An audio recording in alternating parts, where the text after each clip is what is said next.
te voy a comentar que tu organización, Clarios, ha contactado a una persona sumamente preparada, así te lo pudiera decir yo, exageradamente preparada. Yo creo que es la persona de las personas más preparadas a nivel nacional y tal vez hasta internacional en este tema de COVID.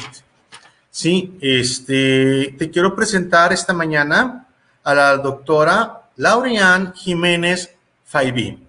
La doctora Laurian es fundadora y jefa del Laboratorio de Genética Molecular, División de Estudios de Posgrado e Investigación de la Facultad de Odontología de la Universidad Nacional Autónoma de México. Es fundadora y directora general de la iniciativa Salvemos Conciencia,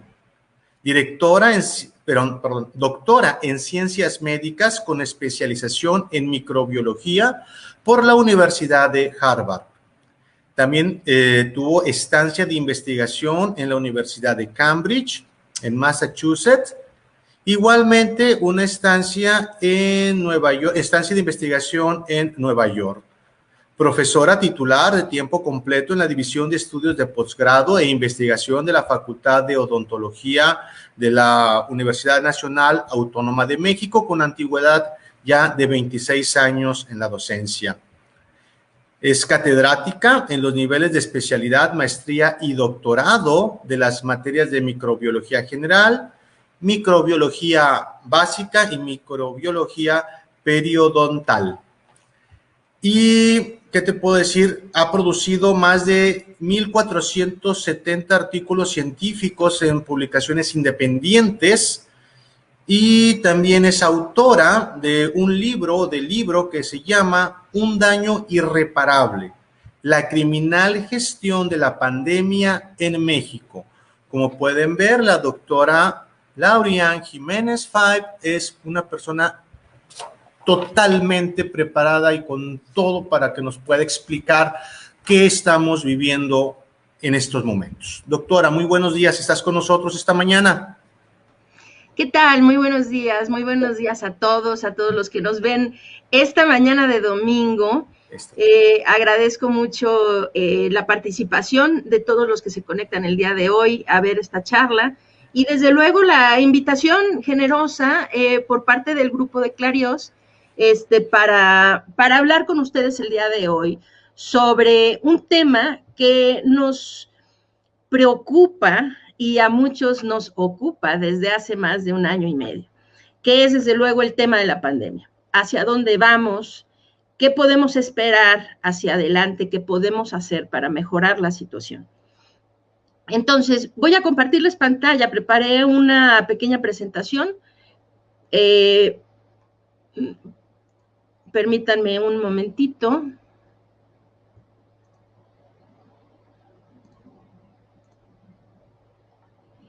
Listo.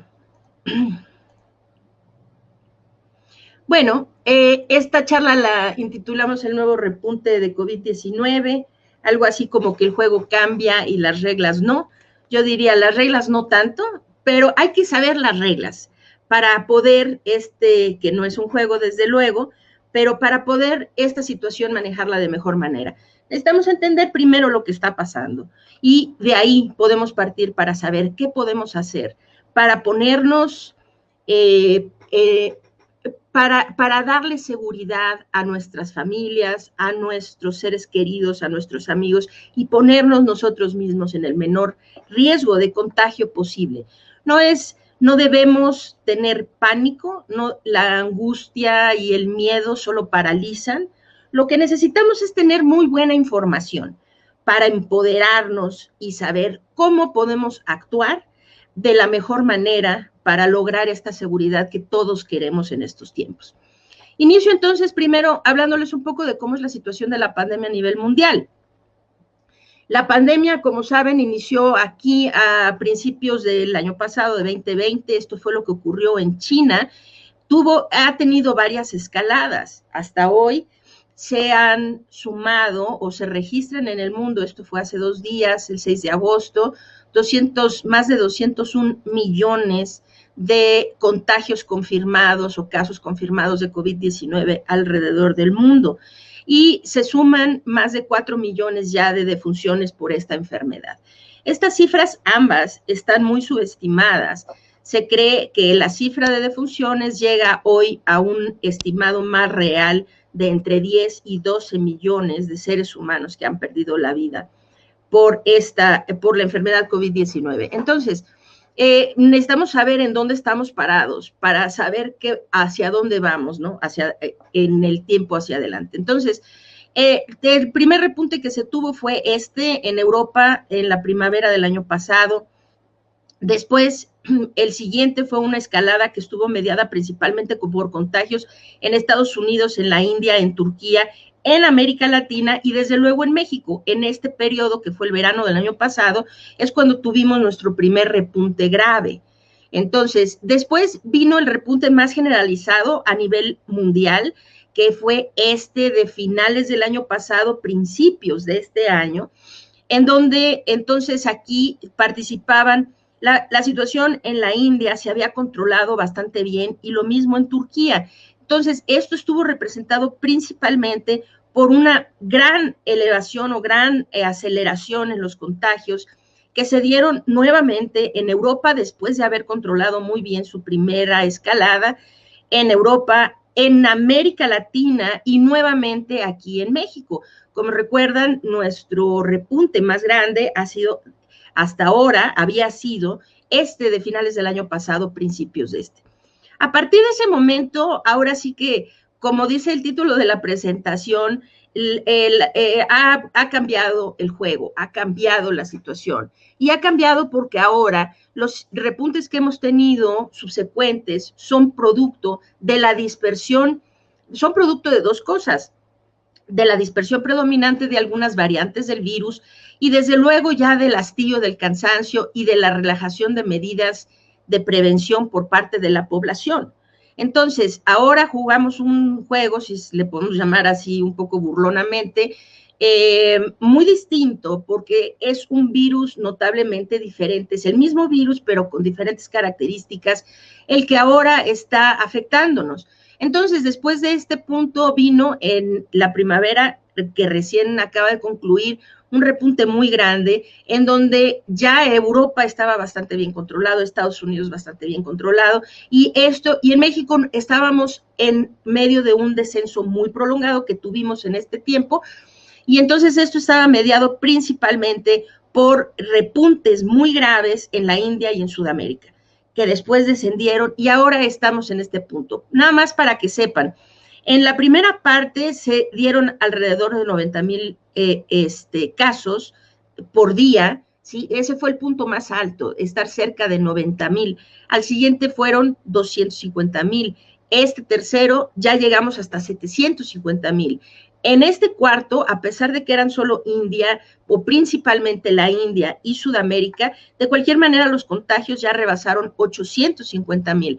Hoy estamos en este punto con una pandemia muy activa que avanza a ritmo muy acelerado, que se está generalizando a nivel mundial y ahorita ya estamos rebasando los 700,000 contagios por día a nivel mundial. Lo que se espera es que, igual que cada escalada ha superado a la anterior, esta también lo haga.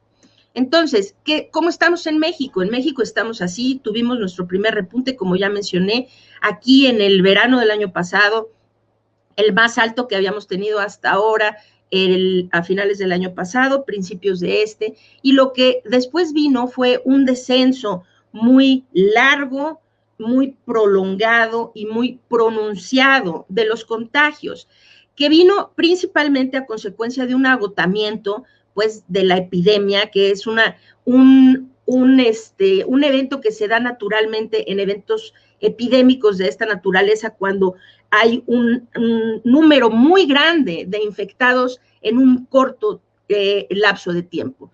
Entonces, esto no se dio por un cambio de estrategia, esto no se dio por la vacunación, ¿no? Que inició concretamente más o menos como en este tiempo de la curva, ¿no? Esto no se dio por la vacunación, no se dio por un cambio de estrategia, se dio por un fenómeno natural que ocurre en las epidemias.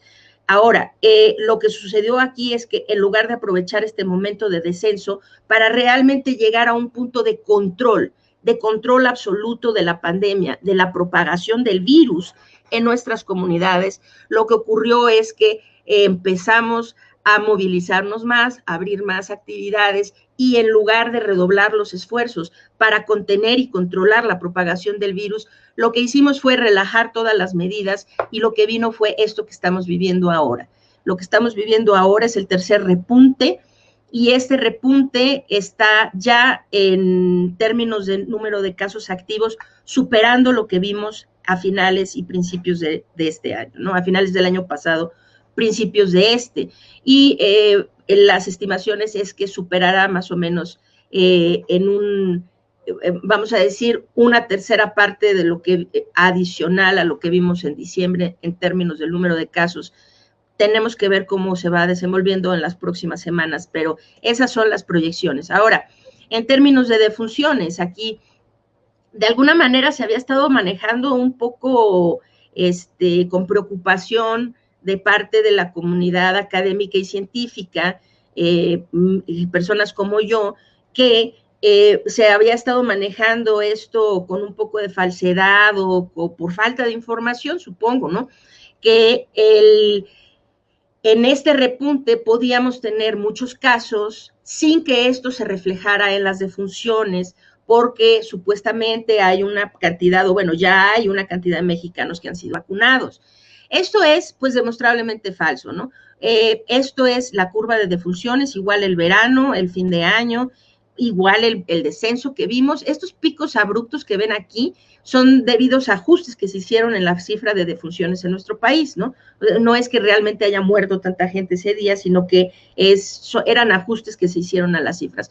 Pero total, la curva baja y ahora va repuntando exactamente igual que la curva de contagios. Ahora, ¿hasta dónde llegará? Si esto va a superar o no, no lo podemos predecir en este momento, pero cualquier cantidad de gente que se esté muriendo en este momento, después de todo el conocimiento que tenemos para detener la enfermedad, después de todas las experiencias que hemos tenido, no solo propias, sino también en otras regiones del mundo, sobre cómo esto se empeora y cómo se mejora y cuáles son las acciones que llevan a una y a otra consecuencia. Ahora, cualquier cantidad de defunciones es imperdonable. Necesitamos detener la muerte por esta enfermedad. Podemos aprender a vivir con el virus, podemos no volver a los confinamientos, podemos seguir con nuestras actividades, pero no de forma irresponsable. Podemos convivir, sí, de forma segura con el virus, sabiendo qué hacer y llevando a cabo las medidas necesarias para poderlo hacer con seguridad. Lo que no podemos es tratar de normalizar la muerte y tratar de decir que de alguna forma que hoy en nuestro país ya se están muriendo, por lo menos en los últimos 4 o 5 días, consistentemente entre 500 y 600 personas al día. Ya estamos otra vez en un punto muy crítico, queriendo decir, esto no es normal, esto es prevenible y necesitamos ver la forma como esto lo podemos detener. Ninguna cantidad de muertes en este momento, con todo el conocimiento y experiencia que tenemos, es justificable.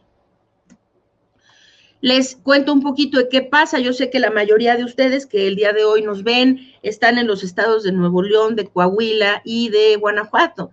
Entonces, para que nada más rápidamente aterricemos cómo es la situación que está en esas regiones del país en donde están ustedes ahorita, el estado de Nuevo León ya tiene lo que es indiscutiblemente el peor repunte que ha visto durante toda la pandemia. Esta es su curva de casos activos. Esto está actualizado al día de ayer, de anoche, pues, y lo que tenemos es, esto fue el verano, esto fue en diciembre, y yo creo que todas las personas que viven en el bellísimo estado de Nuevo León recuerdan la difícil situación, lo difícil que se puso la situación a finales de año, ¿no? A principios y finales de año. Y pues ahora la situación va encaminada hacia ser todavía más grave que eso. Estos son los casos, estas son las defunciones. En el estado de Nuevo León las defunciones ya tienen una tendencia clara al alza. desde luego que hay que entender que las defunciones siempre avanzan, esto no es nuevo, esto ha pasado durante toda la pandemia, las defunciones avanzan semanas más tarde que los casos, y esto pues es obvio, ¿no? Es decir, una persona se enferma y hoy se registra que está enferma en las bases de datos, pero para que esa persona fallezca, ¿no? Tiene que pasar semanas para que se enferme de gravedad, termine hospitalizado, termine falleciendo y además su defunción termine registrada en las bases de datos de la Secretaría de Salud para verse reflejado en estas gráficas, ¿no? Entonces, generalmente las defunciones van corriendo 4, 5 y hasta 6 semanas más tarde de lo que corren los de cómo se van por lo menos reportando los casos. Entonces, pero la tendencia ya es hacia el alza. Ahora, en Coahuila va encaminado hacia allá porque, como ven, la tendencia es muy, muy fuerte al alza, con una gran aceleración en los contagios que se están reportando diariamente. No se ha rebasado los 2 picos previos, pero se anticipa que igual que el resto de los estados de la República, esto termine ocurriendo en los próximos días o semanas.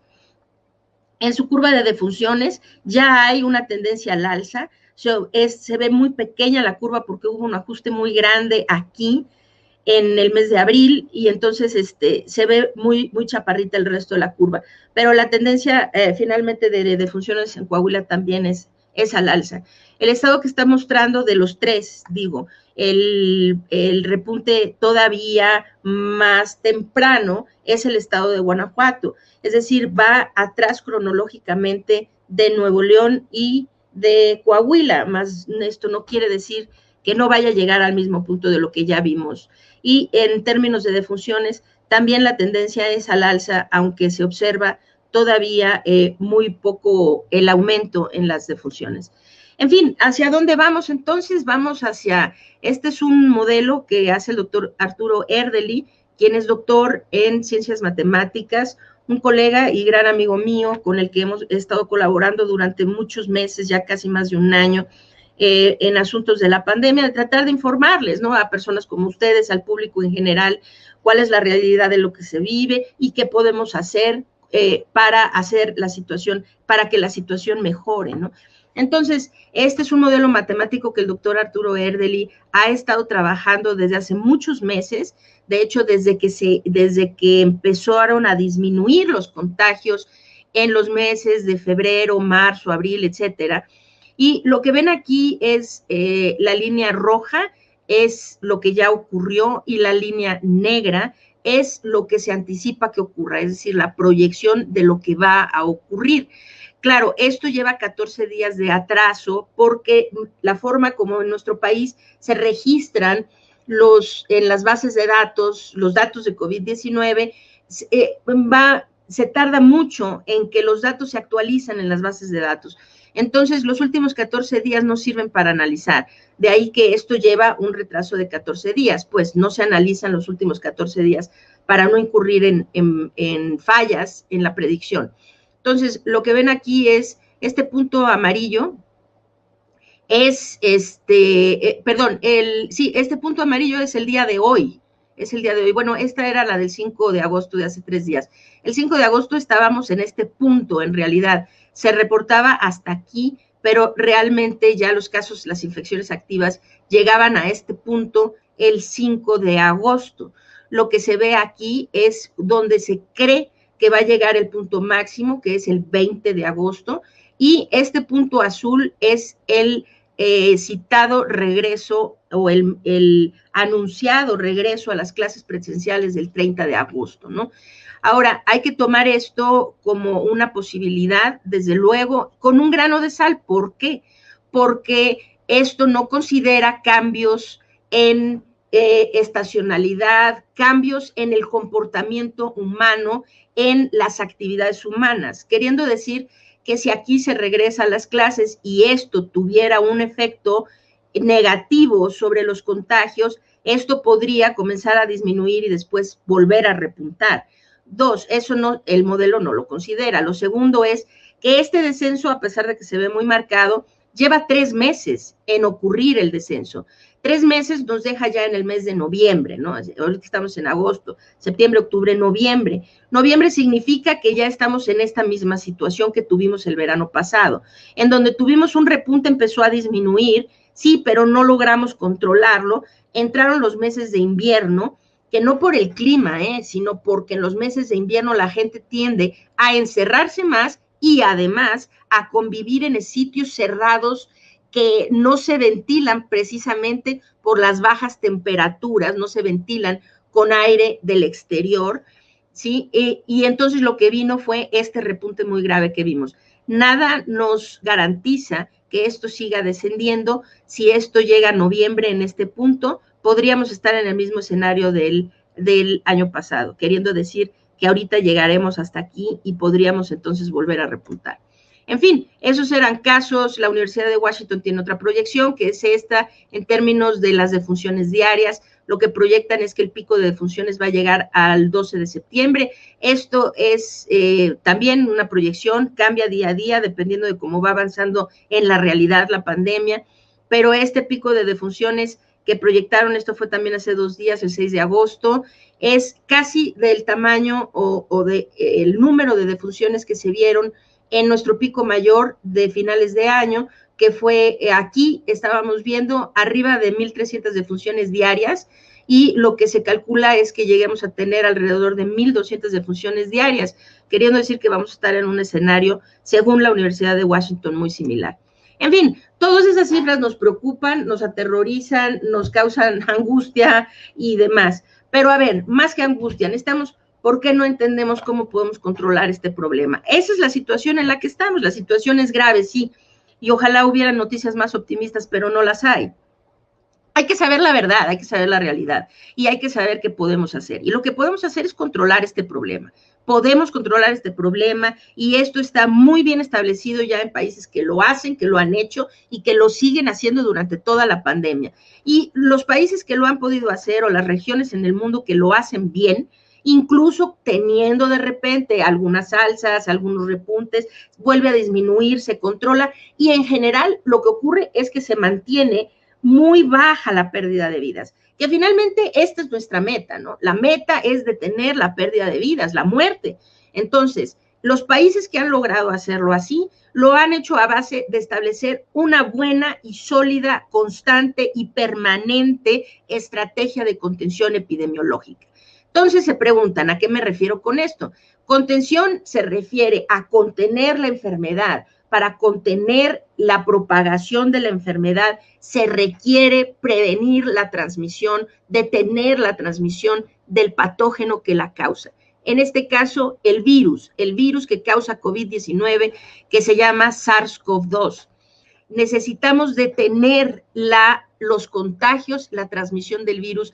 Esto es indispensable, ya sea que haya o no vacunación, ya sea que tengamos o no muchísimas camas de hospital, que tengamos o no ventiladores y personal médico, etcétera. Independientemente de todo lo demás que tengamos o no, si queremos salvar vidas, la estrategia que funciona, la única que funciona es detener la propagación del virus. Y en eso nosotros, como miembros de esta comunidad, como mexicanos, como parte de la población de este gran país, podemos hacer muchísimo para ayudar a que eso ocurra. Y entonces, ¿qué hacemos? Entre más arriba es como una cascada, imagínense que es una cascada, y entre más arriba en la cascada abordemos el problema, es más económico, más eficaz, ¿sí? Y, más efectiva la medida que se toma. Entonces, hasta arriba de la cascada es prevenir la transmisión del virus. Esto se logra, como ahorita les voy a explicar a detalle, con el uso constante, permanente, correcto de cubrebocas de adecuada calidad, ¿sí? El uso del cubrebocas llegó para quedarse, no podemos ya hablar de estar sin cubrebocas tanto en espacios cerrados como espacios abiertos hasta que no tengamos un punto en el que controlemos esta enfermedad lo suficiente para no tenernos que preocupar en el día a día de que se salga de control. Esto va a ocurrir y todos necesitamos estar conscientes de eso. Esto va a ocurrir tarde o temprano. La humanidad ha tenido enfermedades muy graves, muy mortales y muy agresivas que han devastado comunidades enteras, como la poliomielitis, por ejemplo. Bueno, la polio hoy en día es una enfermedad que ahí sigue, como COVID-19 va a seguir aquí entre nosotros, pero un buen día lo vamos a ver como hoy en prácticamente todo el mundo podemos visualizar a la poliomielitis, que es una enfermedad, sí, claro, nadie quiere que le dé, ninguno queremos que nuestros hijos o alguien se infecte de poliomielitis, y por ello vacunamos desde edades muy tempranas. Y la enfermedad ahí está, sabemos que es muy grave, sabemos que no queremos que nos dé, desde luego, pero no andamos por el mundo pensando, uy, no me vaya a dar aquí poliomielitis, ¿verdad? ¿Y por qué? Ya no nos preocupamos de esa manera, porque tenemos campañas de vacunación muy efectivas, muy amplias, que nos han dado el privilegio de podernos, ahora sí que despreocupar, ¿saben? De esa enfermedad tan letal, ¿no? O sea, tan agresiva. Es la misma situación. COVID-19 lo vamos a ver así, eventualmente, pero para ello necesitamos dejar de hacer de cuenta que esto tiene una fecha de caducidad dada. Es decir, cuando se tuvo el repunte en el verano pasado aquí, decíamos, bueno, ya no más que pasemos por esto, ya acabamos. No, ¿verdad? A finales de año, principios, ya no más que pasemos esto, ya acabamos. No, saben, la pandemia no está pronta a terminarse, no está cerca a terminarse, independientemente de que mucha gente haga ese discurso de que ya vamos a terminar, no está cerca de terminarse. Por ello necesitamos concientizarnos de que hay medidas que vamos a tener que abordar y de aquí a un año vamos a seguir utilizando cubrebocas. Y esperemos que tarde o temprano podamos dejarlo de hacer. Lo vamos a dejar de hacer el día que podamos ver a COVID-19 como hoy vemos a la polio, ¿ok? Entonces, ahorita las tres pilares centrales del control del control de la transmisión del virus, la forma como podemos prevenir su transmisión, se arraiga o está centrado en tres pilares fundamentales. El uso correcto, continuo y constante y universal, desde luego, ¿no? Si tiene que ser obligatorio y ponerlo como una ley, pues que se haga, ¿no? Es lo mismo que los cinturones de seguridad. A nadie le gustaban, pero una vez que se hizo ley, pues todos los usamos, ¿no? Entonces, cubrebocas, ventilar los espacios cerrados, ventilación adecuada a los espacios cerrados y el evitar sitios concurridos, aglomeraciones. Estos son los tres pilares para detener la transmisión del virus. Por debajo de eso, si el virus pues ya se transmitió, podemos llegar a otro punto en la estrategia de contención, que es detectar temprano la enfermedad y contener la dispersión de la enfermedad misma, detener las cadenas de transmisión, cortar las cadenas de transmisión. Y esto se hace haciendo más pruebas diagnósticas, que se haga intencionadamente busca de los asintomáticos, rastreo de contactos, desde luego, el aislamiento selectivo de esos grupos de infectados para que corten cadenas de transmisión y dejen de transmitir la enfermedad a los otros. De vez en vez se necesita tener algún control sobre la movilidad de personas, la migración, desde luego, y no hablo de los confinamientos, desde luego. Debemos evitar a toda costa tener más confinamientos, porque los confinamientos están llevando a la ruina nuestra economía, están llevando al caos y también a todos los aspectos educativos, sociales, culturales, económicos y demás. Entonces, la estrategia no es dejemos que fluya el virus y cuando se empiecen a saturar o ya los hospitales o ya nos preocupemos mucho, entonces vamos todos a confinarnos. No, los confinamientos no sirven para detener el problema,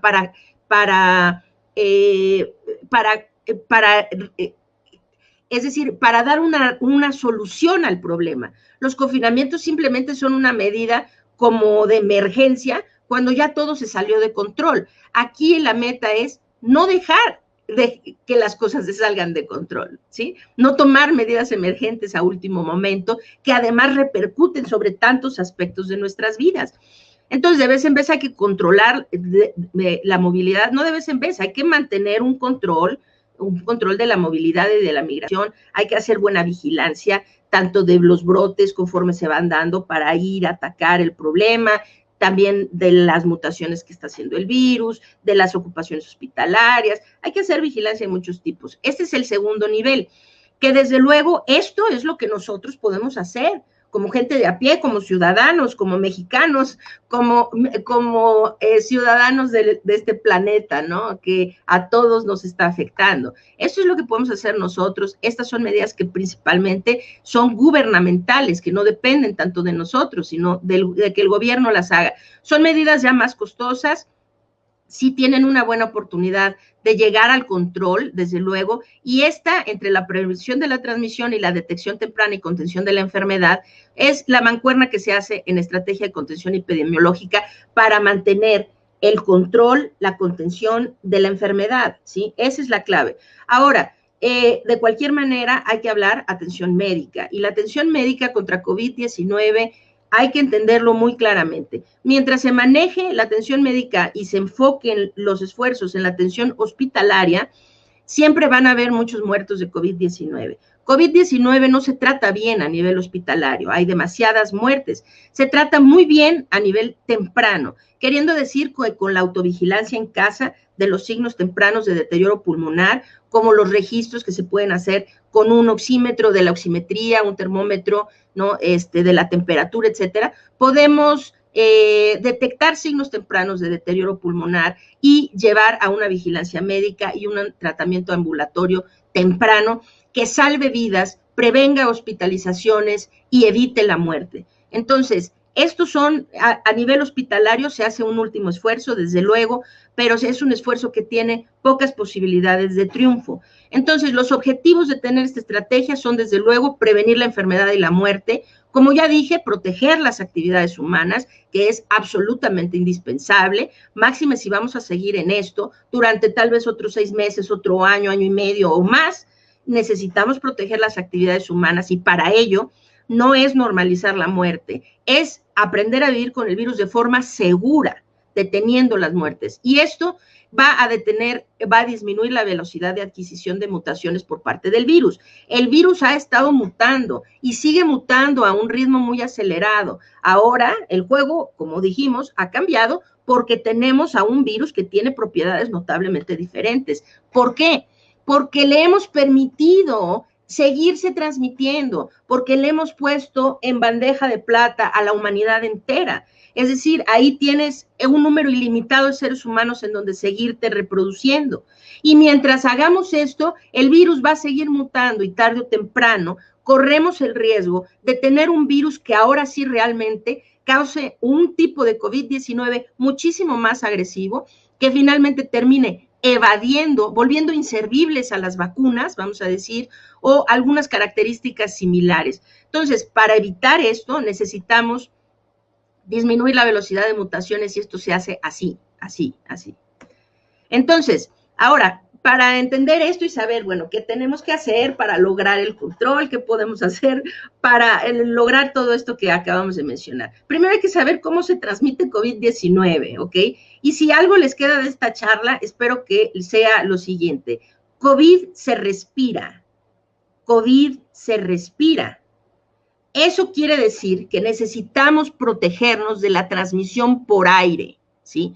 Es decir, hay 2 vías principales de transmisión, o se pueden dividir, se llegan a dividir en 3, y que ahora voy a tratar de explicarles. Toda esta información está en el sitio de la asociación e iniciativa que tengo el privilegio de encabezar, que es Salvemos Conciencia. Salvemos Conciencia, somos un grupo altruista que nos hemos dedicado, somos multidisciplinarios, pero tenemos principalmente científicos, médicos, comunicólogos y gente, ingenieros y todo lo demás, que trabajamos de forma altruista para tratar de ayudar a la población a entender lo que está pasando durante la pandemia y cómo podemos hacer las cosas de mejor manera para cuidarnos. Nuestro sitio de internet es salvemosconciencia.org. Cualquier detalle que no aborde yo en esta charla pueden meterse a nuestro sitio y ahí pueden revisarlo, ¿no? Entonces, miren, la transmisión se da así. ¿Qué es? Es el virus SARS-CoV-2, es un tipo de coronavirus que produce desde luego la enfermedad COVID-19. Tiene un tamaño de entre 6.06 y 0.2 micrómetros. Es muy, muy, muy pequeño, mucho más pequeño que una de nuestras células, mucho más pequeño que una bacteria, etcétera, ¿no? El virus se transmite por gotículas y aerosoles cuando nosotros tosemos, estornudamos, gritamos, cantamos, hablamos, pero también incluso simplemente al respirar. Lo que la gente o al principio se creía es que la transmisión se daba principalmente por gente que, vamos a decir, escupía o tosía o estornudaba. Esa sería esta vía de transmisión por gotículas. ¿Esta vía de transmisión se da? Sí, que se da por cercanía, es decir, necesita una persona, las gotas más grandes, al toser o estornudar, se impulsan o se proyectan solamente hasta cierta distancia. De ahí proviene este concepto de la sana distancia, ¿sí? De querer decir que entre 1,5 metros y 2 metros se tiene una distancia sana para que si esta persona estornudó, yo a 3 metros no me van a pegar sus gotas, sus gotículas, las gotículas que expulsa, ¿sí? Que proyecta, ¿no? Entonces, ese es un tipo, pero esto es poco frecuente en realidad. Esas gotas son gotas muy grandes que contienen, si la persona está infectada, si la persona tiene COVID-19, sabiéndolo o no, sintomática o no, en esas gotas viaja el virus. Pero esas gotas son gotas muy grandes que no se quedan suspendidas en el aire porque pesan mucho, rápido caen al suelo. Entonces, van la distancia que van a ir y luego caen y ya el problema se terminó, ¿ok? Lo que nos preocupa más, y se creía que además estas gotas podían quedar en esto que se llama fómites. Los fómites son gotas, o vamos a decir, es la transmisión en donde estas gotículas que llevan al virus quedan en una superficie y en esa superficie entonces vamos a decir nosotros tocamos la superficie que tiene las gotículas y después nos autoinoculamos cuando nos tocamos la nariz, la boca o los ojos. Esta es la vía de transmisión por contacto, esta es por cercanía, pero la vía de transmisión principal, necesitamos hablar que por arriba del 95% de todos los contagios de COVID-19 se dan por medio de aerosoles respiratorios, que provienen de esto, provienen al hablar, ¿sí? No es solamente al toser, son gotículas. Cuando hablamos, cuando cantamos, se produce más, cuando gritamos, todavía más, y menos cuando respiramos, vamos a decir, o cuando hablamos bajo, ¿ok? Entonces, vamos a decir, ahorita que yo estoy hablando, ustedes no lo notan, pero estoy generando aerosoles en esto que son invisibles. Ahora, estos aerosoles son muy problemáticos. Si yo estuviera infectada en esas microgotas, va viajando el virus. Nada más que estos sí no pesan casi porque son minúsculos. Y entonces se quedan suspendidos durante periodos de tiempo muy prolongados en el aire y pueden viajar distancias muy largas, hasta más de 10 metros. Queriendo decir que la distancia sana, cuando hablamos de la vía de aerosoles, no sirve.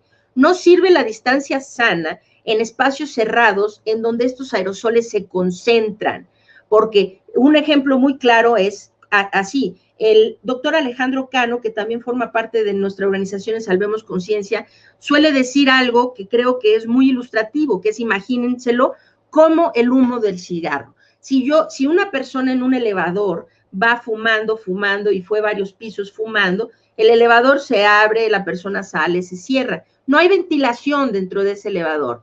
Si a 5 pisos más abajo se abre la puerta y entran personas, dentro de ese espacio todavía hay el olor del humo del cigarro. Es exactamente eso. Esos aerosoles de una persona que iba sin cubrebocas, que estuvo en un elevador platicando, se generaron esos aerosoles, se quedaron ahí, la persona salió. Entran los que siguen y si tampoco traen cubrebocas y no, ¿sí? Tienen el riesgo de respirar esos aerosoles, ¿sí? Y esos, entonces, en un espacio cerrado, imagínense, por ejemplo, un vagón de metro o un camión que lleva todas las ventanas cerradas, con una sola persona al frente de ese vagón que vaya sin cubrebocas, platicando, peor todavía si se pone a cantar o si grita y qué sé yo, y está infectado, si ahí el aire está estático, es decir, si no hay buena ventilación, eso que está emanando esa persona puede ir tan lejos hasta infectar a la persona que está sentada, incluso hasta atrás de ese mismo vagón. Entonces, esta es la vía más peligrosa. El más alto riesgo se da por la vía de aerosoles, un poco menos por gotículas y bastante menos por fómites. Fómites es la vía de contacto. Entonces, ¿cómo podemos solucionar el problema? ¿Cómo podemos prevenirlo, no? Se previene desde luego con el uso correcto de cubrebocas, es lo que previene esto, y la ventilación de espacios cerrados, reducir los tiempos de exposición, es decir, si voy a estar en un espacio cerrado y no hay buena ventilación, hay que reducir el tiempo que estoy en ese espacio. Evitar sitios concurridos, porque entre más gente hay en un espacio cerrado, más hay mayor generación de estos aerosoles. Preferir siempre actividades en lugares abiertos o muy bien ventilados, y desde luego la base fundamental es el uso correcto del cubrebocas. Para evitar esta vía de contagio es lo mismo, el uso de cubrebocas, todo lo demás aplica también, pero aquí incluso al aire libre y todo lo demás hay que mantener distancia para evitar esta vía de contagio, ¿no? Y para evitar la vía de los fómites, entonces, es esa indicación que se hace muy seguido de lavar las manos, de lavar adecuadamente las manos y desinfectar superficies expuestas, ¿no? Y evitar tocarse los ojos, nariz y boca. Bueno, esta es la forma como se transmite. Entonces, repito, si algún mensaje les dejo en esta charla, que sea COVID-19 se respira.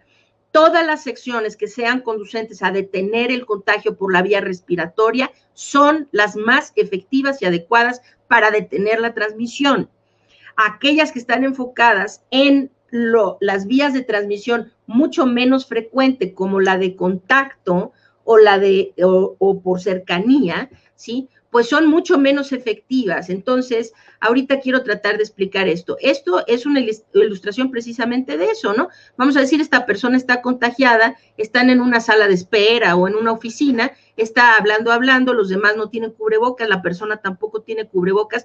Con uno solo que esté contagiado, esta persona está contagiando incluso a la persona que está hasta el otro lado de la habitación.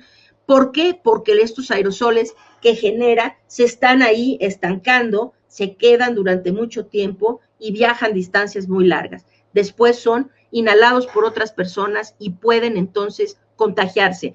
Hoy esto es un problema mayúsculo, particularmente con la variante Delta, que sabemos que es mucho más contagiosa. Entonces, prevenimos el contagio, ¿cómo? Así.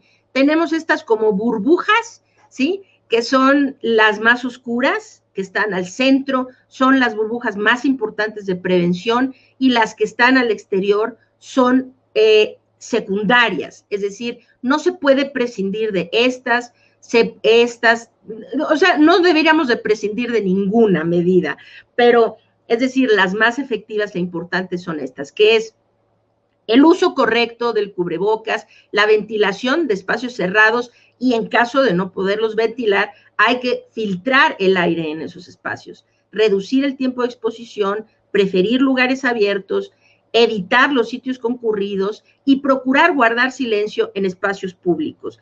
Esto parece una simpleza, pero no lo es. En lugares como, por ejemplo, Japón, se tiene prohibido hablar en el transporte público. Y la gente acata muy bien la medida porque saben la importancia de guardar silencio, que guardar silencio en espacios cerrados, con poca ventilación, tiene la importancia que tiene en reducir el riesgo de contagio. Si vamos en silencio, esto evita la generación de estos aerosoles potencialmente infecciosos. Entonces, esto es muy importante. Accesorio o adicional a esto es el lavado frecuente de manos, quien pueda mantener la burbuja del hogar, que quiere decir que solamente no todos podemos hacer eso, vivimos en un país en donde mucha gente, la mayoría de las personas quizás, necesitan salir a trabajar todos los días para poner comida en la mesa, y entonces, pues quedarse en casa y solo entre miembros de la familia que vive bajo un mismo techo es muy difícil para la mayoría de los mexicanos. Quien lo pueda hacer y pueda tener el privilegio de hacerlo, hágalo, porque mientras estén los contagios tan descontrolados como están ahora, vamos a necesitar que la gente se quede en casa en la medida de que pueda hacerlo, ¿no? Entonces, Desinfectar las superficies es otro como adicional, el toser, estornudar en el ángulo del codo, incluso teniendo el cubrebocas puesto, incluso teniéndolo puesto, hay que seguir estornudando en el ángulo del codo, evitar tocar ojos, nariz y boca cuando las manos no se han lavado, ¿no? O sea, cuando no se han desinfectado o lavado muy bien con agua y jabón las manos, y mantener esa distancia segura. Esto es, pero ahora, creo que el concepto fundamental aquí es lo siguiente. Necesitamos estar conscientes de que no hay riesgo cero. El riesgo cero no existe. Es decir, todos estamos expuestos a infectarnos por COVID-19 y no hay una sola medida como tal que digamos, esta es la buena. Con esta yo ya me cuidé, con esto yo ya me protegí. No existe. Es decir, podemos tener cada vez mayor protección conforme sumemos las medidas de prevención. Entonces, en Salvemos Conciencia tenemos como concepto que es ninguna medida por sí sola protege al 100%, pero el riesgo se reduce sumando medidas de prevención. Entre más medidas sumen, más bajo es el riesgo de contraer COVID-19. Entonces, hay que hablar de esto, hay que vacunarse, sí, sin duda, es indispensable vacunarse para que podamos lograr ese control añorado como el que describí hace rato que se tiene para la polio. Queremos llegar a ese control, sí. Para hacer eso necesitamos hacer lo mismo que hicimos con la polio, tener a casi toda la población inmunizada. Entonces, sí, hay que vacunarse. Esta va a ser una protección, un blindaje que vamos a tener en las diferentes partes del mundo a mediano y a largo plazo contra nuevos repuntes y contra que esta pandemia se siga prolongando, ¿sí? Hay que estar vacunados, pero vacunarse no basta. Es decir, la vacunación pues es uno de los mecanismos. Hay que vacunarse y además hay que utilizar cubrebocas de buena calidad correctamente todo el tiempo que estemos fuera de casa. Y además, hay que preferir lugares abiertos. Y además, hay que evitar sitios concurridos y hay que ventilar y filtrar o filtrar el aire en espacios cerrados. Y a esto hay que sumarle que hay que reducir los tiempos de exposición y hay que sumarle que hay que mantener la distancia, toser en el ángulo del codo, guardar silencio, mantener la burbuja del hogar, lavarse las manos, evitar tocarse los ojos y limpiar las superficies. Lo que ven aquí es las medidas que están del lado izquierdo son las menos efectivas. Es decir, limpiar mucho las superficies y lavarse mucho las manos sin hacer ninguna de las medidas que tienen la mayor efectividad, no les va a servir de nada, se van a contagiar, el riesgo de contagio es muy alto. Entonces, hay que preferir, desde luego, hacer la mayor parte de las medidas de prevención y podemos llegar cerca del deseado riesgo cero, podemos llegar muy cerca. Ahora, nunca hay riesgo cero y eso hay que saberlo, pero para llegar lo más cerca posible al riesgo cero hay que sumar las medidas de prevención y hay que empezar por las que son más efectivas, la vacunación, el cubrebocas, los espacios abiertos, la ventilación, estas son las medidas más efectivas. Entonces, hay que irse en orden, de aquí para atrás y sumar la mayor cantidad de ellas que podamos. Ahora hay un punto que se toca poco y es esto de cortar las cadenas de contagio, ¿no? Vivimos en un país en donde, bueno, la estrategia que se ha decidido seguir para gestionar o controlar la pandemia no comprende o no incluye que nuestras autoridades hagan una búsqueda intencionada de casos asintomáticos ni rastreo de contactos, es decir, no se hace una estrategia de contención epidemiológica por parte del gobierno. Entonces, a falta de ella, necesitamos nosotros ser todavía más conscientes de lo que está pasando, contribuir todavía más que en otros sitios a bajar la propagación, a disminuir la propagación del virus. Y una de las cosas que podemos hacer es ayudar a cortar nuestras propias cadenas de contagio, nuestras propias cadenas de transmisión. Entonces, necesitamos saber, la mayoría de las personas que tienen COVID-19 son asintomáticas, ¿sí? ¿Quiénes contagian? Todos. Los asintomáticos, los presintomáticos, le llamamos presintomático a aquella persona que tiene COVID-19 y en el momento que la vemos, pues no tiene ningún síntoma. pero tarde o temprano, en los próximos días, va a desarrollar síntomas. Esos son los presintomáticos, ¿no? Y las personas sintomáticas son, pues, se explica solo, ¿no? Las personas que tienen síntomas de COVID-19. Todas contagian. De ahí que decimos, ¿no? Un poquito parafraseando esa frase de caras vemos, corazones no sabemos, pues caras vemos y COVID no sabemos, porque la mayoría de la gente que tiene COVID-19 es asintomática. Entonces, de ahí que necesitamos utilizar el cubrebocas todos, ventilar y llevar estas medidas de forma universal, no aplican solo a los enfermos.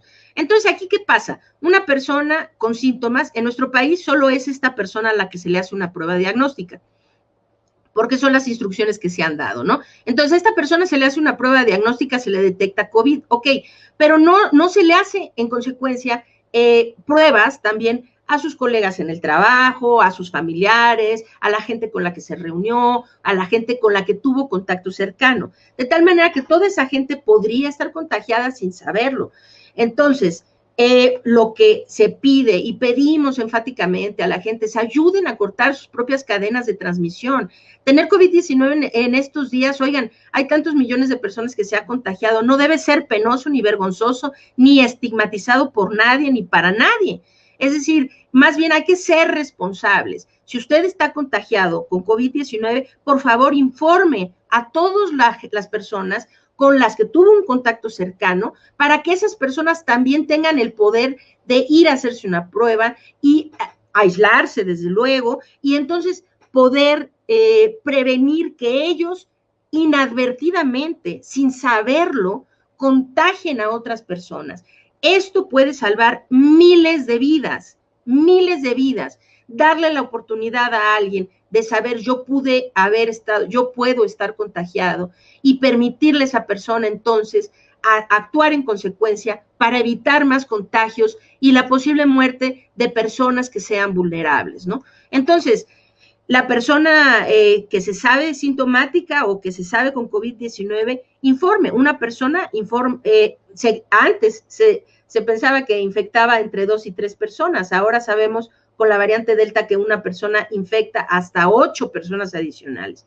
De estas, la mayoría son asintomáticos. Esta, por ejemplo, en esta ilustración, esta es asintomática, estos son presintomáticos. Si esta personita no les avisa, ellos van a rondar por el mundo y a lo mejor hacer cosas muy irresponsables que sin saberlo, como ir a visitar, por ejemplo, a un ser querido en una casa hogar de ancianos, por ejemplo, ¿no? Porque no sabe que tiene el virus, y hacerlo pone en riesgo a toda la gente que visita ahí, ¿no? Pone en riesgo de muerte a la gente que está ahí. Cada uno de estos infecta a otros, ahora imagínense que ya no son 3, sino 8, a otras 8 personas. Entonces, fíjense todas las vidas, todos los enfermos y vidas que esta sola persona avisando a estos 3 puede salvar. Entonces, corten sus cadenas de transmisión. ¿Y cómo lo logran? Lo logran. Si se saben infectados o tienen sospecha de estar infectados, háganse una prueba y confirmen. 2, aíslense para evitar contagiar a otros y avisen a toda la gente con la que tuvieron un contacto cercano que están o podrían o tienen sospecha de estar contagiados con COVID-19, para que ellos hagan lo mismo. Bien, entonces, lo del uso del cubrebocas, vamos a hablar de las cosas principales. El cubrebocas lo tienen que visualizar como una barrera, un filtro por el cual todo es una barrera que funciona en 2 sentidos. Funciona. La persona que está infectada se pone un cubrebocas y la primera barrera es aquí adentro del cubrebocas. Es decir, son estos virus, discúlpenme, estos virus que ya no salen al exterior porque quedan capturados en el filtro del cubrebocas, en la barrera principal del cubrebocas, ¿no? Esta es una barrera. Y la segunda es quien porta el cubrebocas, que estos virus que otra persona exhaló, tal vez esta ya no porque lleva cubrebocas, pero alguien sin cubrebocas exhaló estos virus y ahora esta barrera impide que esta persona vaya a respirar esos virus. Son 2 barreras importantísimas y protege tanto al que porta el cubrebocas, es decir, tanto al enfermo como al sano, protege de emitir ese virus, infectar a otros, como de recibir ese virus y ser infectados. Lo que es importante del cubrebocas es que comprendan que el cubrebocas tiene que ser un filtro. Todo lo que exhalamos tiene que pasar por ese filtro antes de salir al medio ambiente, ¿sí? Si se sale por los lados, por arriba, por abajo, eso entonces no está bien. Necesitamos utilizar cubrebocas bien puestos, desde el puente de la nariz hasta debajo del mentón, ¿sí? Y que estén muy bien ajustados a la cara para que todo o la mayor parte de lo que exhalamos salga primero por el cubrebocas antes de llegar al medio ambiente. De esa manera las partículas virales se quedan dentro del cubrebocas, si estuviéramos infectados. Y dos, es un filtro que necesitamos visualizar que todo lo que inhalamos primero debe pasar por el cubrebocas antes de que entre a mis vías respiratorias. De ahí la importancia de tener cubrebocas muy bien ajustados. Y eso nos trae a ver los diferentes tipos de cubrebocas. Claro, no voy a repasar toda esta tabla, nos llevaría demasiado tiempo, pero entren al sitio, repito, de Salvemos Conciencia y ahí con calma y paciencia lo pueden ver. Miren, los cubrebocas, desde luego, quirúrgicos de tela, y esto que se ha estado hablando del doble cubrebocas, son importantes y tienen su espacio dentro de toda esta situación. Pero hoy con la variante Delta se está recomendando que se utilicen cubrebocas de alta eficiencia. Los cubrebocas de alta eficiencia son adecuados para detener la propagación de la variante Delta y otras variantes que son más contagiosas que el virus que originalmente nos estaba infectando. Si utilizan cubrebocas de alta eficiencia, ya sea los KF94, que son coreanos, los FFP2 o FFP3, que son estos que les llaman como de pico de pato, estos son europeos, tienen normas o certificaciones europeas, los KN95 o estilo KN95, estos tienen certificación china, y los N95, que es una certificación americana. Estos cubrebocas todos tienen una eficacia en la filtración que va del 94 al 99%, es decir, por arriba del 94%. Cuidado, los cubrebocas quirúrgicos realmente tienen una baja eficacia o calidad en su filtración, que ronda entre el 56 y el 77%, ¿ok? Entonces, hay que tener cuidado con esto. Hoy por hoy no se recomiendan ya los quirúrgicos. Los de tela pueden ser altamente eficaces, pueden ser muy buenos los de tela, y estos son los únicos que pueden reusarse, lavarse y reusarse, etcétera. Estos, la UNAM hizo un estudio muy interesante en donde ve que si se hace un tricapa, los de tela tienen que ser de tricapa siempre. Si las 3 capas son de poliéster, tienen una capacidad de filtración del 93%. Los tricapa que están hechos con una capa de licra, una de algodón y una de poliéster, tienen el 87% de capacidad de filtración. Este porcentaje se refiere a hacer un doble cubrebocas quirúrgico, que tiene una capacidad de filtración del 85%. Pero para tener una capacidad con un doble cubrebocas similar a un solo cubrebocas de alta eficiencia, necesitan utilizar un quirúrgico primero y encima uno de tela, ambos muy bien ajustados y bien colocados desde el puente de la nariz hasta debajo del mentón. Y esto puede llevar a esta combinación de doble cubrebocas, primero quirúrgico y después de tela, confeccionado tricapa en alguna de estas dos modalidades, a que ese doble cubrebocas pueda tener una eficacia muy similar al rango de los cubrebocas de alta eficiencia. Entonces, si tienen la posibilidad de adquirir este tipo de cubrebocas, háganlo. Si no, pueden hacerlo a un costo mucho menor con estos quirúrgicos que son muchísimo más baratos y adicionarle a esto uno de tela encima. Y ahora les muestro, por ejemplo, este fue un experimento que se hizo en los Países Bajos, ¿no? Precisamente la capacidad para detener estas exhalaciones de los diferentes tipos de cubrebocas. Esto es un maniquí que le están, vamos a decir que le está saliendo un tipo de como vapor, ¿sí? Que se puede ver a través de la luz especial que le están proyectando al maniquí. Lo que aquí están viendo es un cubrebocas quirúrgico y como pueden ver, la cantidad que se le sale a un cubrebocas quirúrgico es enorme. Y un cubrebocas quirúrgico que está puesto, en general, se ve que las exhalaciones salen por detrás de la cabeza. Entonces, esa es una. Si ven a alguien con un cubrebocas quirúrgico, no se le pongan detrás, ¿no? Porque está, pues, todo lo que sale le está saliendo como para atrás de la cabeza. Esto es lo que está haciendo el maniquí. Eso fue un cubrebocas quirúrgico que de verdad tiene muchas, muchas fugas. Este es un cubrebocas al estilo de los KN95, ¿sí? Aquí hay menor escape de estas exhalaciones, aunque todavía se ve que hay exhalaciones que escapan. Esto también es debido a que hay dos cosas. No se trata solo del material y calidad del material del cubrebocas, también del ajuste de ese cubrebocas. Todos tenemos un rostro diferente y necesitamos encontrar cuál es el cubrebocas que nos ajusta mejor a nuestro rostro para evitar fugas. Este es un de tela tricapa muy bien ajustado al maniquí y como pueden ver prácticamente no sale nada, ¿sí? Es decir, hay muy poco lo que se está escapando de exhalaciones, queriendo decir que sí podemos fabricar y hacer cubrebocas de tela siempre y cuando, si observaron en el maniquí, lo voy a pausar un momentito, esto está hasta el puente de la nariz. Quien se está poniendo los cubrebocas aquí nada más encimita de la nariz, está dejando huecos al lado por donde se está filtrando todo y le está entrando todo. Esto funciona siempre y cuando el ajuste sea el adecuado para impedir el escape. Entonces, el uso del cubrebocas es así, hay que hacer el uso correcto, creo que ya lo enfaticé suficiente, esto va sobre nariz y boca, desde el puente de la nariz está por debajo del mentón, no va así, y aquí hicimos un pequeño chiste, ¿no? De que ponerse el cubrebocas así es como ponerse los lentes sobre la boca, ¿no? Esto lo encuentran en nuestro sitio, pero el círculo finalmente del cubrebocas es un círculo de tres cosas. El ajuste que tiene el cubrebocas, el material que se utiliza para ese cubrebocas y cuál es el uso que se le da al cubrebocas, ¿no? Entonces, algunos bemoles o particularidades que es necesario contemplar es esto.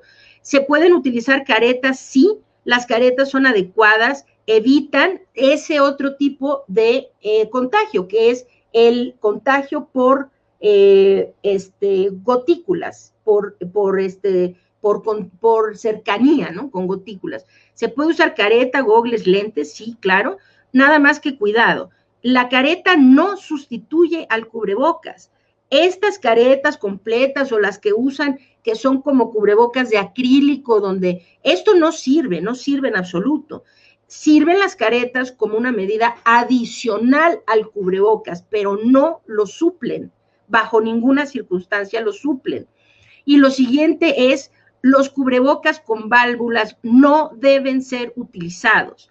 Los cubrebocas con válvulas hoy están considerándose o les llamamos cubrebocas egoístas. ¿Por qué? Porque el cubrebocas con válvulas sí protege al que lo usa, protege al inhalar, pero en las exhalaciones, si esa persona estuviera contagiada, estaría exhalando el virus, estaría infectando a otros. Entonces, no usar cubrebocas con válvula, cubrebocas sin válvula, y si van a utilizar careta, bienvenida, pero siempre y cuando sea adicional al cubrebocas. Entonces, ese es el primer pilar, y el segundo es esto, prevenir la acumulación de aerosoles en sitios cerrados. ¿Y qué se hace? Se abren ventanas, de preferencia ventilación cruzada, se pueden abrir dos ventanas, una ventana, una puerta, qué sé yo, ventilar los espacios, sino utilizar siempre los espacios cerrados cubrebocas. Se pueden utilizar medidores de CO2 para vigilar la calidad del aire en los espacios cerrados.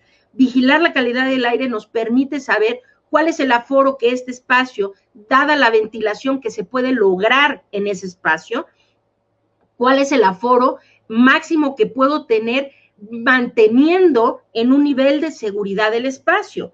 Es decir, cuando se habla de aforos y los aforos se dictan indiscriminadamente o arbitrariamente, esto no es muy útil. Decir 20%, 50%, sin considerar el espacio mismo del que se está hablando.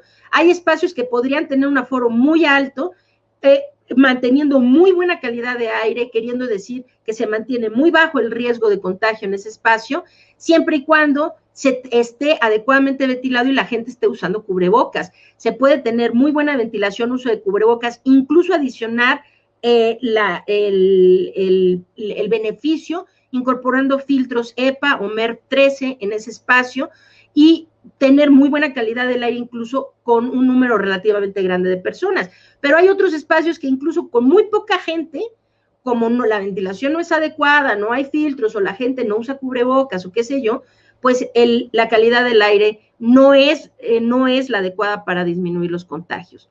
Sabemos en términos generales que la situación con el medidor de CO2, el medidor de CO2 finalmente nos da una estimación de qué porcentaje del aire que en ese espacio está ya pasó por los pulmones de alguien más, queriendo decir que estamos respirando el aire que ya alguien más respiró, y al pasar por los pulmones de alguien más, si esas personas estaban contagiadas, respiramos el virus y nos contagiamos.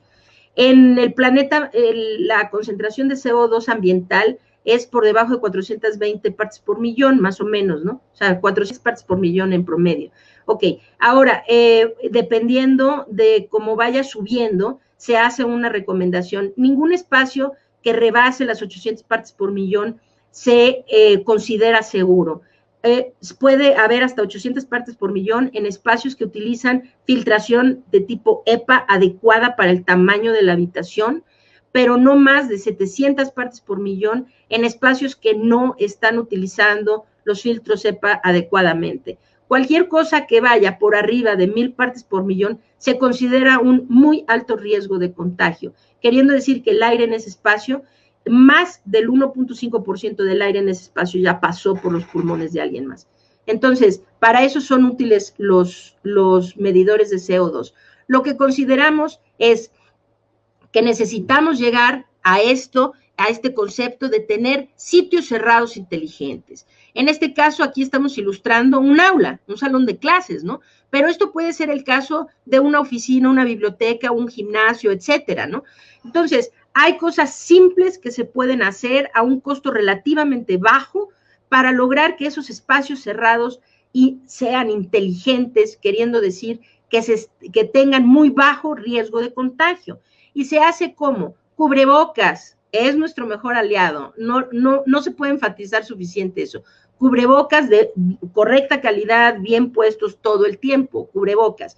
Vigilar esa calidad del aire. Si llega, es decir, necesitamos ver el tiempo de permanencia y el aforo en el espacio. El tiempo de permanencia en un aula podría depender de qué tanto vaya aumentando los niveles de CO2 en el aula. ¿Sí? Si los niveles de CO2 empiezan a aumentar, hay que sacar a los niños del aula, dejar que se ventile y entonces regresar, ¿no?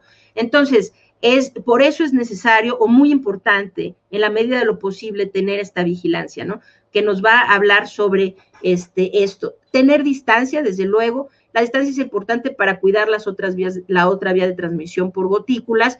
No utilizar mamparas, ¿eh? Las mamparas son contraproducentes porque evitan la correcta circulación de aire. Entonces, cubrebocas, ventilación, vigilancia, distancia, el tiempo de permanencia y en la medida de lo posible filtrar, tener filtros. Si la ventilación en ese espacio no se puede hacer cruzada o no es suficiente, así de forma natural, nada más abriendo puertas y ventanas, se pueden utilizar ventiladores como estos de pedestal o ventiladores de escritorio o de mesa, pues, dirigidos hacia las ventanas para forzar que el aire interno se vaya hacia el exterior y haya un recambio adecuado del aire interno.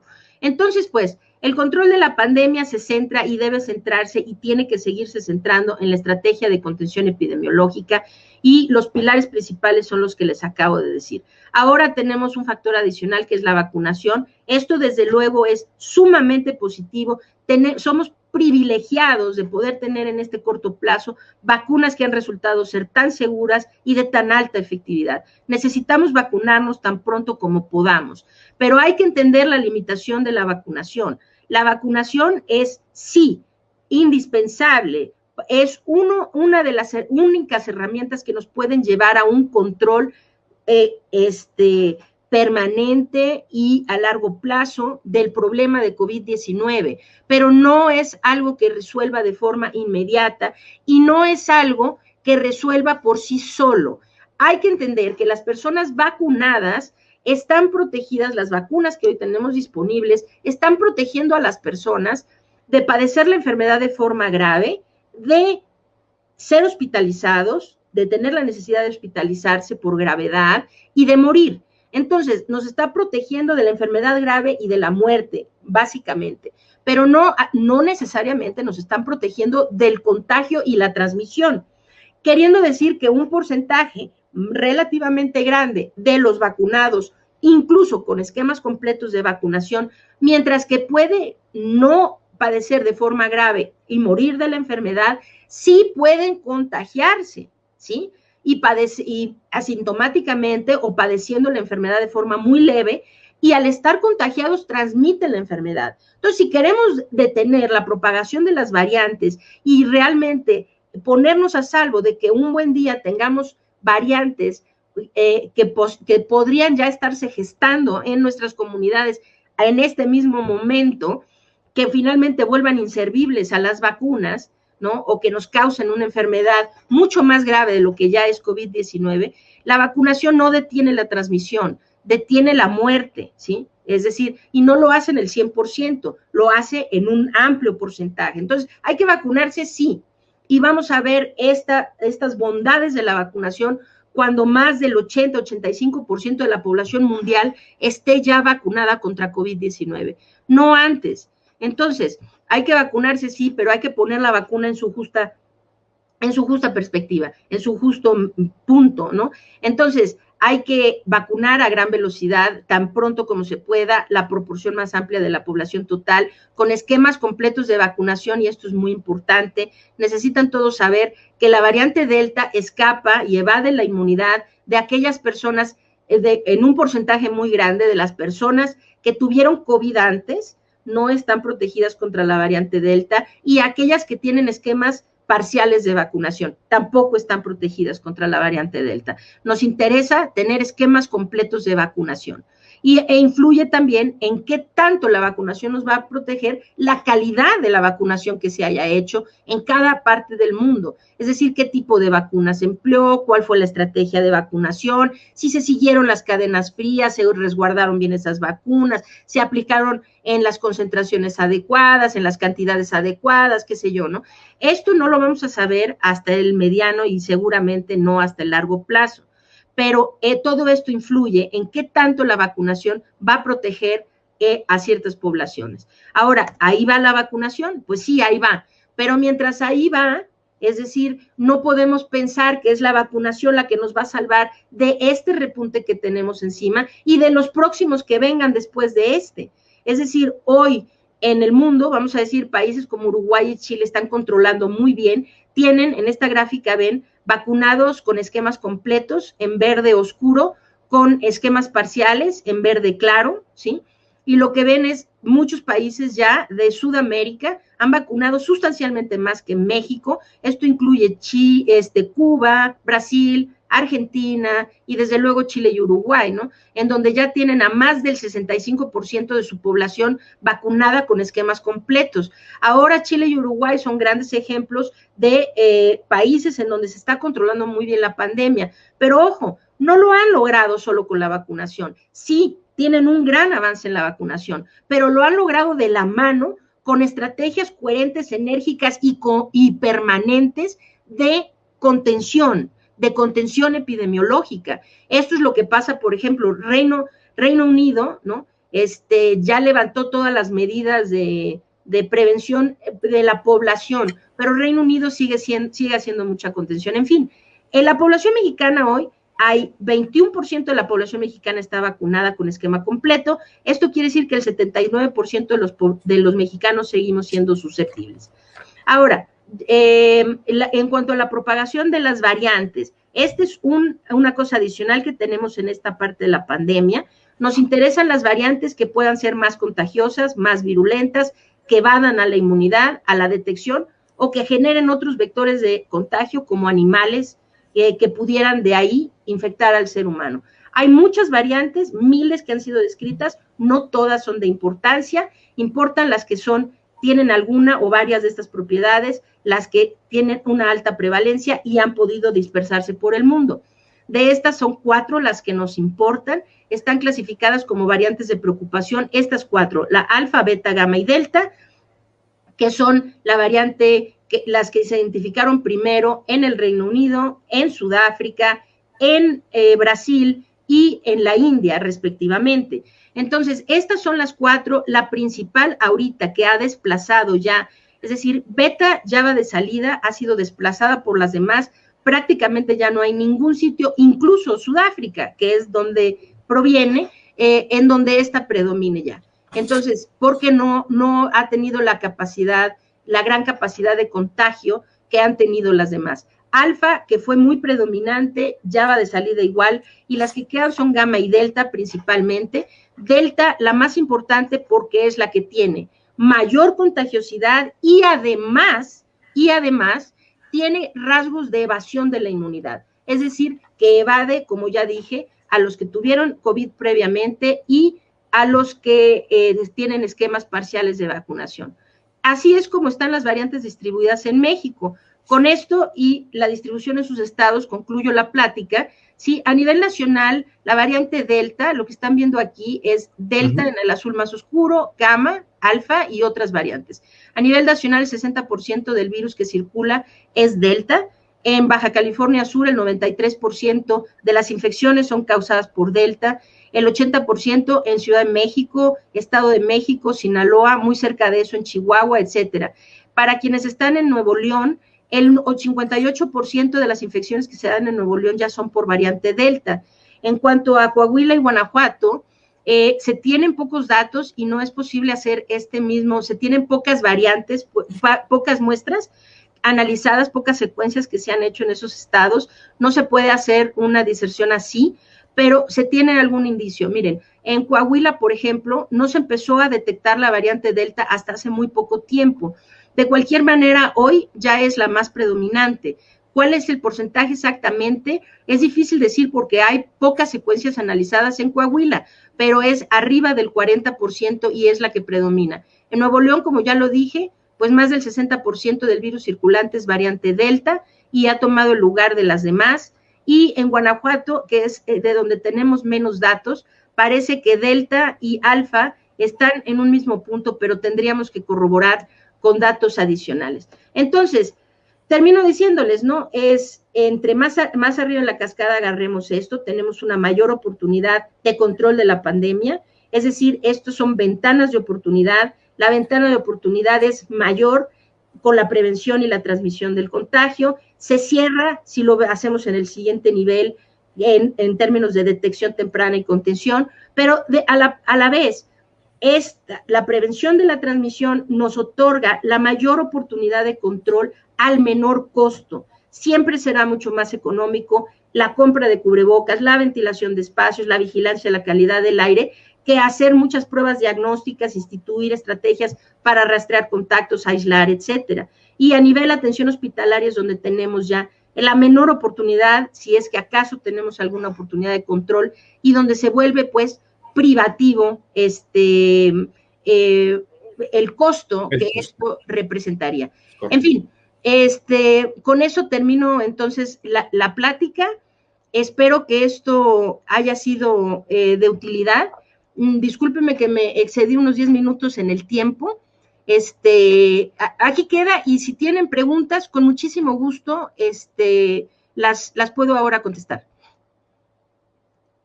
Fíjate que bastante interesante, muchísimos comentarios, todos ellos agradeciendo lo bien presentada la información, lo maravilloso que puede ser poder controlar una vez más con acciones que puedan ser económicas y no tener que llegar a un hospital en donde ya no tenemos camas, en donde la ocupación, al menos aquí en Monterrey, ya está hasta acá arriba.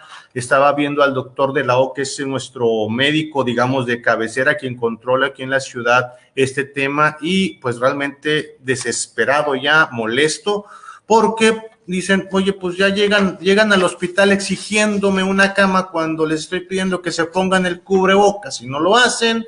Entonces, pues sí, el tema fue que el día de ayer se están registrando más, ¿qué te puedo decir? 1,900 casos ya en la entidad, o sea, cosa muy complicada. Bueno, tenemos muchísimas preguntas, mis queridos amigos. Doctora, tengo muchas preguntas, pero mira, realmente yo preferiría, por cuestiones de tiempo ya, ¿nos pudieras ayudar? Te paso un cuestionario, las preguntas, y nos los podrías regresar, Doc. ¿Cómo ves? ¿Sería posible? Con muchísimo gusto, desde luego. Por favor, envíen las preguntas. También estoy viendo aquí en Facebook que Ajá. hay preguntas que la gente está haciendo en el chat. Personal. Con mucho gusto, ahorita que concluyamos, me meto a contestarles las preguntas por escrito. Y claro, pásenme, desde luego, que las preguntas y con todo gusto les mando yo las respuestas. Claro que sí, mira, tenemos preguntas, cosas muy generales como son, oye, ¿qué vacuna me recomiendas más? ¿Es posible, si me vacuno ya nunca más me voy a contagiar o me tengo que estar vacunando periódicamente? ¿Qué pasa con los niños? Hay unas preguntas muy específicas que yo creo que esas son de las más complicadas. Hay una pregunta que me llamó mucho la atención y me decía, oye, si tengo afectación a un pulmón, ¿es peligroso que me vacune? Fíjate, no sé, esa parte es muy complicada. No es muy complicada y es muy buena pregunta y esas son las preguntas que vale la pena contestar inmediatamente. Adelante. Sí, claro. A ver, no tiene ningún problema. De hecho, son las personas que tienen mayor riesgo de complicarse, como los diabéticos, los hipertensos, los que tienen enfermedades previas, como usted, que tiene alguna afectación cardíaca. Son precisamente ustedes quienes están en mayor riesgo de complicarse si se infectan por COVID-19, quienes necesitan más urgentemente vacunarse para protegerse. Entonces, no lo dude, vacúnese con la vacuna que tenga disponible y hágalo tan pronto como pueda, porque para usted es más importante todavía vacunarse que para otras gentes. Muchísimas gracias, muy agradecido por tu respuesta. Oye, a ver, déjame te comento, dicen, ¿cuál es la mejor vacuna? Y esta la quiero responder yo y me corriges. Dice, ¿cuál es la mejor vacuna? Y para mí la mejor vacuna es la que está a disposición en el momento, salvo tu mejor opinión. Sí, definitivamente. La mejor vacuna es la que tenemos al alcance, la que podemos ponernos. Miren, ahorita no es momento de ponernos elegantes de yo quiero tal vacuna y tal otra. Lo que necesitamos todos es tener alguna protección a la brevedad posible, lo más pronto posible. Entonces, ya vendrá y ya hay las farmacéuticas que están hablando de que quizá vamos a necesitar refuerzos al año y medio, qué sé yo. La vacunación contra el COVID-19 se va a terminar volviendo algo tan rutinario y común y corriente como la vacunación contra polio, ¿sí? Se va a tener que convertir en eso. Ya vendrá el día en que nos podamos poner elegantes y podamos ir a decir, yo quiero la de Moderna, yo quiero la de Johnson & Johnson, yo quiero, sí. Hoy lo que hemos visto es todas las vacunas tienen efectividad contra la enfermedad grave y la hospitalización, y ninguna ha mostrado tener problemas significativos de ningún tipo de seguridad.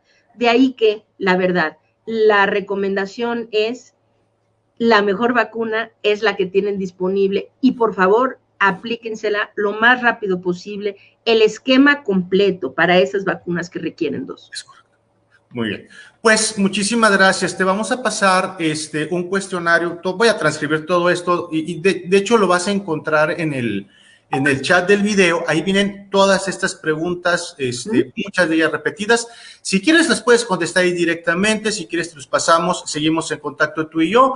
Y no me queda más que agradecerte de veras de parte de más de 550 personas que nos estuvieron observando y escuchando esta mañana, el agradecimiento de todos ellos, todos nos comentan, muchísimas gracias por la información de muy buena calidad, pues, ¿qué te puedo decir, hombre? Estás súper preparada para darnos toda esta información y te lo agradezco de una manera muy personal y obviamente de parte de toda la organización.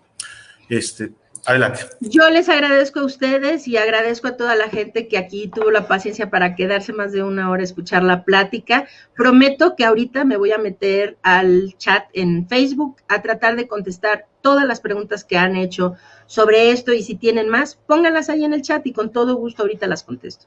Muchísimas gracias. Querida familia Clarios, les recuerdo que hay un post en donde hay un link para que sigan registrándose.